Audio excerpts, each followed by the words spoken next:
Thank you so much for a very informative talk. And we have about 15 minutes for Q&A. This question is for Will.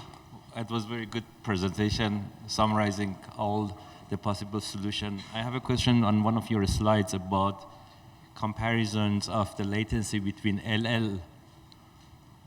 HLS and the other two. And you were showing two manifests, and you were saying that because of HLS has addresses for each chunk, the startup latency could be lower because it could find the first independent chunk, and you were showing like 1.7 second delay versus 2.7 in the case of the just segment addressing, because basically you don't know the IDR in the segments. It's not listed in that manifest, correct?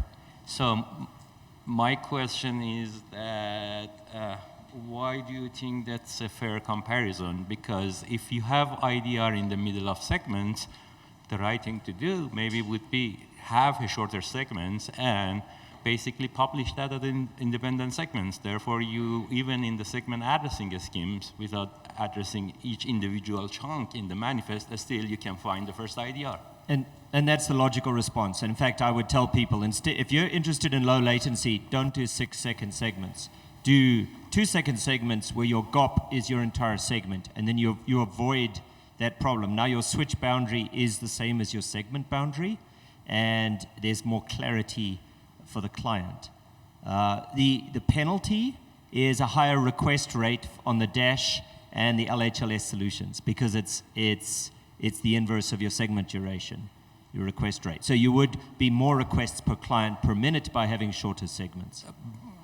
That's true for the clients that don't work on low latency mode, because they have more number of requests per segment request. But in terms of the manifest update, the frequency of the manifest update. Well, if it's LHLS, you're also updating your manifest at your segment duration as well. That's a problem with HLS anyway. Yeah.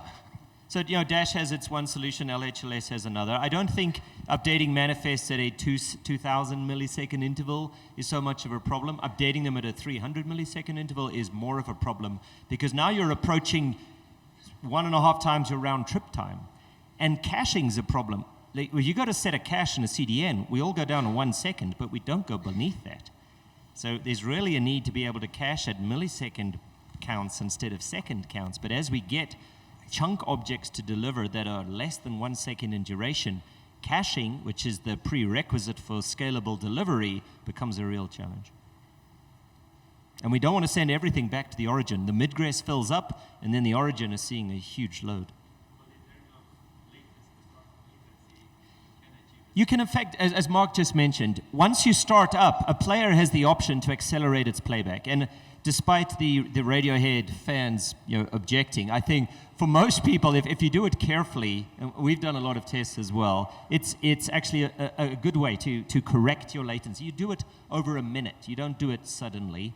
But it gives you many other benefits, including synchronization between clients. So the client's not slaved to the buffering it's had or where it started. It can correct for that without seeking and having a discontinuous experience for the end user.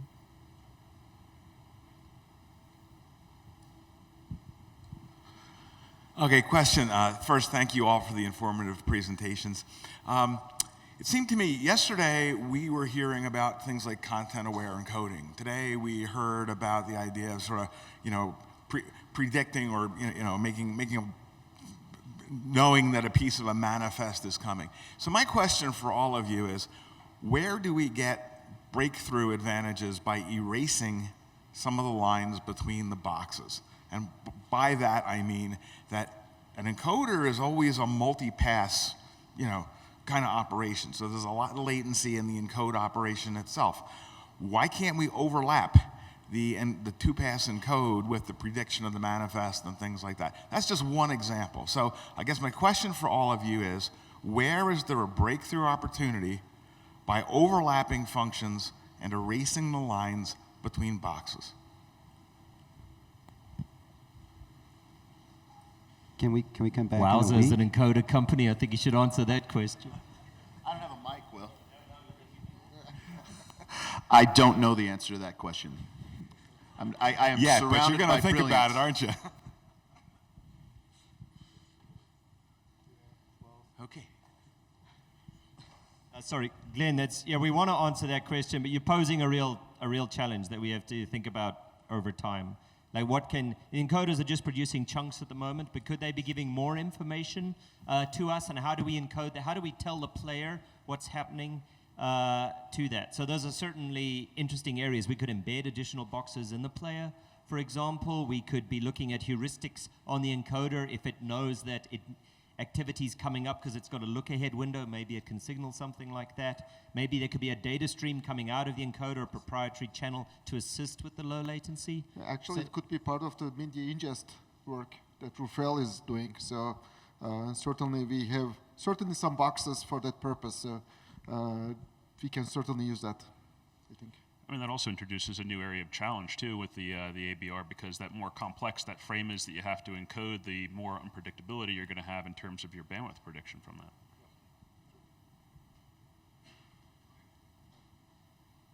Okay, can I ask a question to Mark? I'm here, Mark. Oh no, Yushi, okay. You have to answer because you are sitting on the stage. So You got me there. So Apple has released this low LLHLS, and they release the player in iOS 13 or 14. What is your vision about Twitter's strategy? I mean, how are you going to do edge low latency on iOS devices in the future? Yeah, I feel like on our side, we're just going to go with what is supported in the most number of clients. So I would love to not have to maintain our own player logic for all of this, right? It was a lot of work, and we're still, So yeah, if there is a scheme that a good swath of our users will support, then we'll look at it. But one thing right now is that we get, for all of our players, whether they're on HLS or LHLS, it's the same CDN cache. So we can also use that when there's this sort of VOD that follows after the live. It's already cached.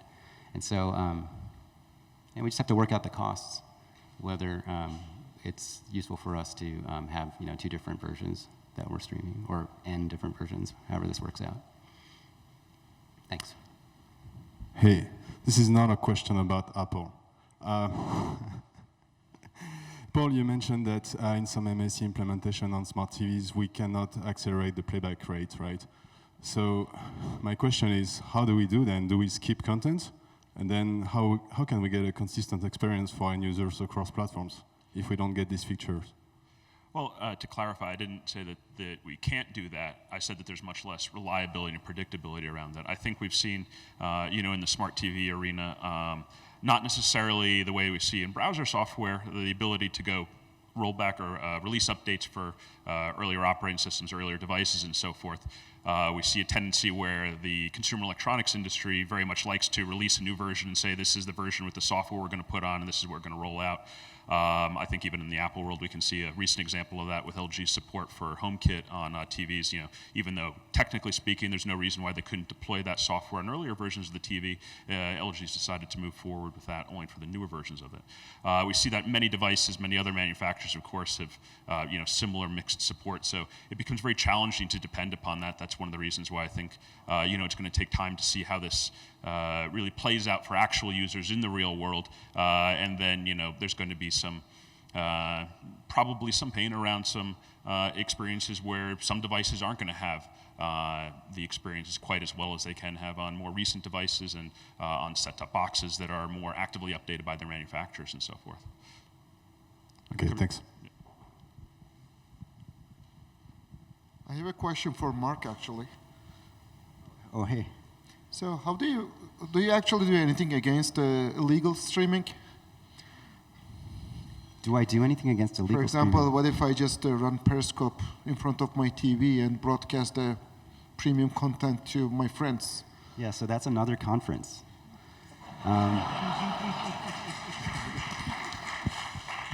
Yeah, I mean, initially I thought absolutely. that was the main use case for Periscope, so. Okay, Ali, we'll talk later. But So there are, gosh, how long do you have? So there are a number of different ways that we take down illegal content. We actually are doing ML on every segment of video that's coming into Periscope, and we're looking for things like, not safe for work, violence and gore, that sort of stuff. And then in terms of like pirated content, pointing your camera at the TV is a kind of in a gray area, because if you're offering commentary, you're not. But we also allow people to stream from any kind of RTMP encoder, and so people that go Turkish soccer, Ali. Yeah, so basically, do you know that Turkey actually blocks Periscope on big game days now? But okay, I think I can get away with saying that. But yeah, we try.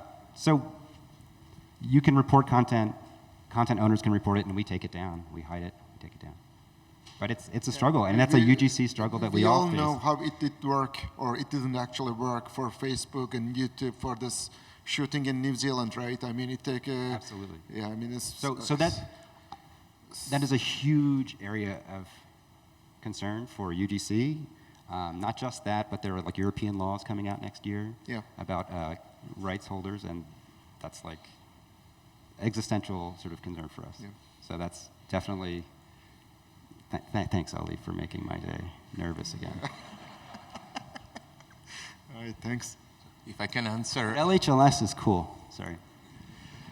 If I can somewhat answer the same question, one thing that you can do in terms of preventing rebroadcast is on the broadcaster side or on the provider side, apply forensic watermarking techniques.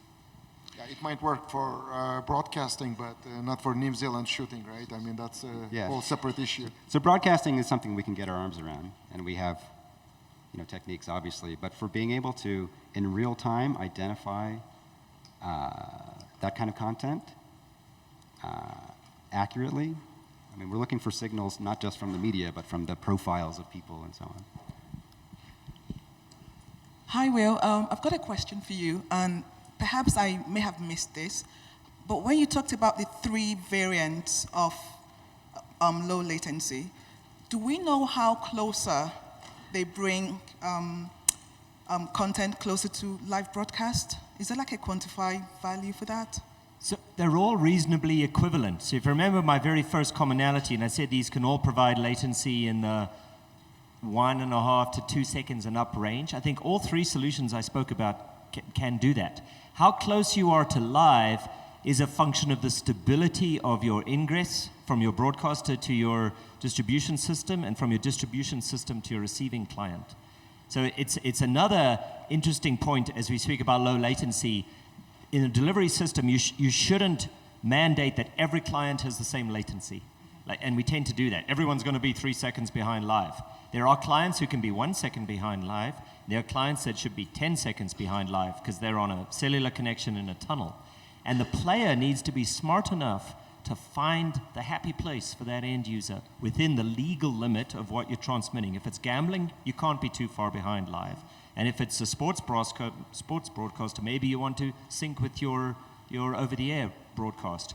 So there's a lot of flexibility, and I think there's a whole new realm of player intelligence to arrive to look at the history of trying to attain a latency and then pick a smart target that player, given its connectivity and given maybe the UGC ingest characteristics, can maintain over time. But all 3 can do that. There are protocols for doing it. Implementing them is where the variation arrives. Okay, and our last question for this Q&A. Sorry, Will, another question for you. So obviously we have 3 different ways to package and transmit. So you mentioned it's going to be difficult to have one single packager to deliver all those 3 streams. What's behind that?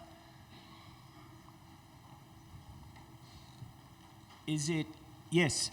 Is it difficult? Because if you look at the current proposal, we have to produce independent parts as physically discrete objects that are cacheable by a CDN for one solution. For the other solutions, we produce contiguous segments that are delivered via chunks but are cached and manipulated as much larger objects. So the question, if you want a common video workflow, it's how do you derive the part delivery and meet the requirements of that spec while still caching and storing and delivering these larger contiguous objects. And there's some visibility there. The Apple spec allows byte range, parts to be described as byte ranges. That's pretty exciting because now I can keep my 6-second segment and I can describe the part as a range within it. I could deliver the segment of CDN edge as a large object, but deliver it to the client as a smaller range.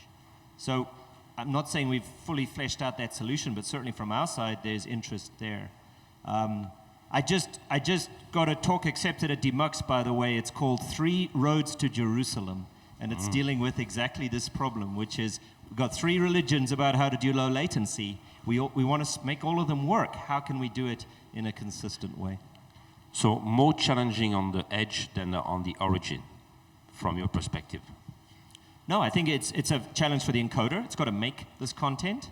The origin has to be synthesizing the right manifests and maybe different kinds of manifests. The CDN has to be juggling these objects. And the players, they're going to be several different players that you're addressing, have to be interfacing with them. So it's not any one component. It's a system-level design to get interoperable low latency out to all clients across various protocols. Thank you. And first, well, you probably have to rename your talk. There are actually 4 roads to Jerusalem, one of them much faster than the others. So with this, I wanted to thank the panelists, and I hope that next time we have this panel in a year in downtown Denver, we'll have the same graphs about latency, but the units will be milliseconds.